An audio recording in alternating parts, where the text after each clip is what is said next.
عظیم مسلمان سائنسدان نجم الدین ایوب حسن الرمح نے دنیا کا پہلا راکٹ ایجاد کیا۔ جی ہاں، دنیا کا پہلا راکٹ عظیم سائنسدان انجینئر محمد مصلح الدین نے سلطان محمد فاتح کے لیے ایک حیرت انگیز توپ بنائی جو 20 فٹ لمبی اور 18 ٹن وزنی تھی۔ میر فتح اللہ شیرازی وہ عظیم مسلمان انجینئر اور سائنٹسٹ ہیں جنہوں نے توپ سے بھی سمارٹ انوینشن بندوق ایجاد کی۔ میر فتح اللہ شیرازی کی ایجاد کردہ بندوق ایک راؤنڈ میں 13 تیر انسانی طاقت سے کہیں زیادہ پاورفل ہو کر برسٹ کرتی تھی، جبکہ ایک ایسی بندوق ایجاد کی جس کی لوہے کی گولی ٹماٹر کے سائز کی ہوتی تھی۔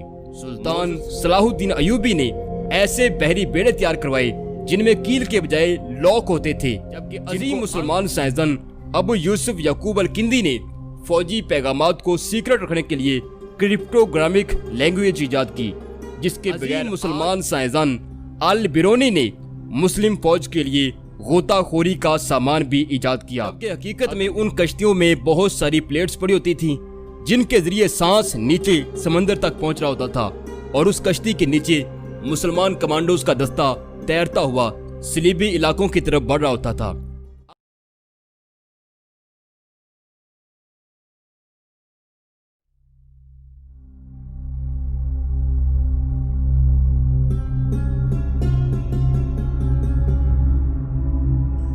مسلمانوں کی سائنسی تاریخ کے گمشدہ صفحات کے ساتھ ٹاپ آف ٹائم سیریز کے 12ویں چیپٹر میں آپ کو خوش آمدید۔ میں ہوں عمران ادیب اور آپ دیکھ رہے ہیں اپنا favourite YouTube channel Expose World. معزز ناظرین کرام، اسلام نے عشق اور ادب کی بنیادوں پر تعدیر قائم رہنے والا جو معاشرتی نظام متعارف کروایا ہے، اس کی حفاظت کے لیے کائنات کے آفاقی اصولوں کے خالق نے مسلمانوں کو باقاعدہ ایک فوج تیار کرنے کا حکم دیا۔ خالق کائنات قرآن میں فرماتا ہے، تم سے جس قدر ہو سکے طاقت حاصل کرو اور اپنے گھوڑے تیار رکھو تاکہ اللہ کے دشمنوں پر تمہارا رعب طاری رہے اور ان پر بھی جنہیں تم نہیں جانتے۔ ناظرین، یہ دنیا کی پہلی پروفیشنل آرمی کا ڈیزائن تھا جو ابھی صرف لفظوں کی حد تک محدود تھا، اور ان لفظوں سے جس طاقتور فوج نے جنم لینا تھا اس ہیبت ناک فوج کی اخلاقی تربیت از حد ضروری تھی۔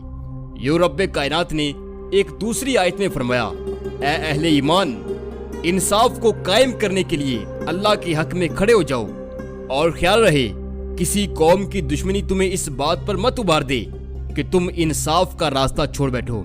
انصاف پر قائم رہو کیونکہ یہ تقوی کے قریب ہے، اور اللہ سے ڈر جاؤ، وہ تمہارے اعمال سے بخوبی واقف ہے، یعنی تم جنگ میں اللہ کے اصول سے تجاوز نہیں کرو گے۔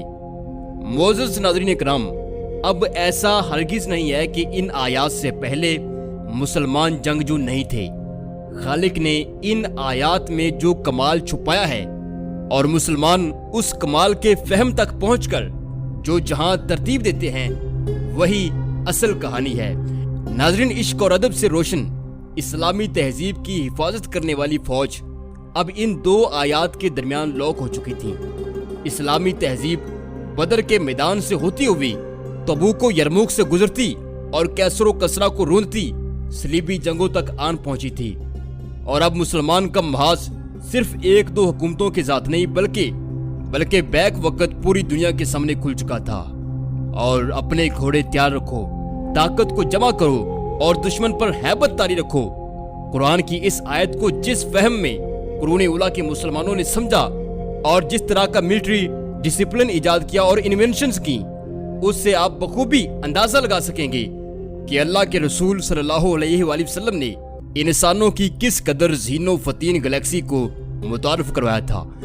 معزز خدن حضرات، مسلمانوں نے سب سے پہلے ملٹری مائنڈ سیٹ کو سمجھنا شروع کیا کہ ایک شخص گھر سے تلوار لے کر آتا ہے، ایک تلوار غلام کی ہے اور ایک تلوار ایک ایسے جنگجو کی ہے جو ہر وقت ایک با مقصد محاذ کے لیے تیار رہتا ہے۔ تینوں میں سب سے زیادہ بہتر مائنڈ سیٹ کس کا ہوگا؟ میدان میں بہتر پرفارم کون کرے گا؟ قرون اولیٰ کے مسلمان اس بات کا بھی بخوبی اندازہ لگا چکے تھے کہ دشمن پر ہیبت تب ہی طاری ہو سکتی ہے جب آپ کی ضرب میں جدت کے رنگ اور آپ کی صلاحیتوں کے سائے واضح ہوں۔ یوں معزز خاتون حضرات، مسلمانوں نے جو ملٹری سٹرکچر متعارف کروایا اس کے بغیر آج دنیا کے کسی بھی ملک میں امن کا قائم رہنا ممکن نہیں ہے۔ معزز خواتین حضرات، حضرت امیر معاویہ رضی اللہ تعالیٰ عنہ نے دنیا کا پہلا باقاعدہ فوجی ادارہ قائم کیا اور باقاعدہ چھاونیاں قائم کی۔ فوج کے اندر ریسرچ اینڈ ڈیولپمنٹ کے کئی طرح کے ادارے بنوائے۔ اس دور کے حساب سے تیز ترین ڈاک سسٹم قائم کیا، فوجی ڈسپلن واضح کیے اور مسلمان فوج کی باقاعدہ تنخواہ مقرر کی۔ مسلمانوں نے باقاعدہ فوجی ادارہ قائم کر کے خود کو دنیا کی ہر بڑی چٹان سے ٹکرانے کے لیے جسمانی، روحانی اور ذہانت کے اعتبار سے مکمل طور پر مستحکم کر لیا۔ اب سمجھنے کی چیز یہ ہے کہ اسلامی فوج اور اس سے پہلے اسکندر یونانی اور یورپی فوج میں پہلا فرق کیا پیدا ہوا۔ اب دیکھیے، اسلام سے پہلے فوج میں مائنڈ سیٹ نام کی کوئی چیز نہیں ہوتی تھی۔ فوج غلاموں کی ہوتی تھی یا گھروں سے آئے لوگوں کی۔ ان کا مشن لوٹنا اور لوٹ کر کھانے کے علاوہ ان کے لیے کوئی سہولت نہیں ہوتی تھی۔ مسلمان سے پہلے فوجوں کی بہادری بھی تب تک ہوتی تھی جب تک بادشاہ زندہ ہے۔ فوج کے اندر ریسرچ اینڈ ڈیولپمنٹ نہ ہونے کی وجہ سے ہزاروں قدیم جنگجوؤں کی وار سٹریٹجی بادشاہ طے کرتا یا اس کے قریبی جرنیل۔ نتیجہ یہ ہوا کہ اسکندر یونانی مرا تو ساتھ اس کی فوج بھی ختم ہو گئی۔ اسی طرح فرعونیوں کی فتوحات بھی محض وقتی ثابت ہوئی۔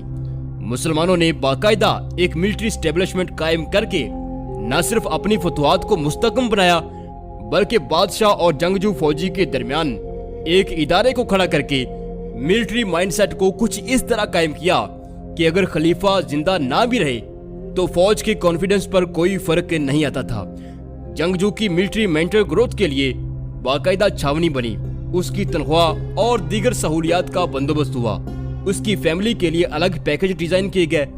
یوں ایک پرتحفظ ملٹری مائنڈ سیٹ پہلی بار دنیا کی تاریخ میں پہلی بار مسلمانوں نے ایجاد کیا۔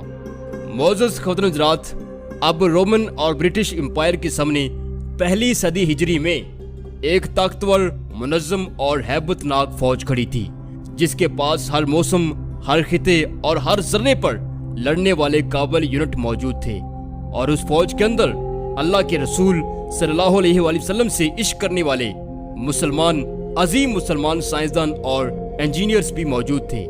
لیکن خواتین حضرات، 11ویں صدی عیسوی کے آخر میں اس وقت مسلمانوں کی روحانی، علمی، سائنسی اور فوجی طاقت کا امتحان شروع ہوا جب سلطان صلاح الدین ایوبی بیت المقدس کی فتح کے لیے نکلے اور پورے یورپ کی صلیبی افواج، جن کی تعداد غالباً اس وقت 10 لاکھ سے بھی زائد تھی، مسلمانوں کے خلاف نکل کھڑی ہوئی۔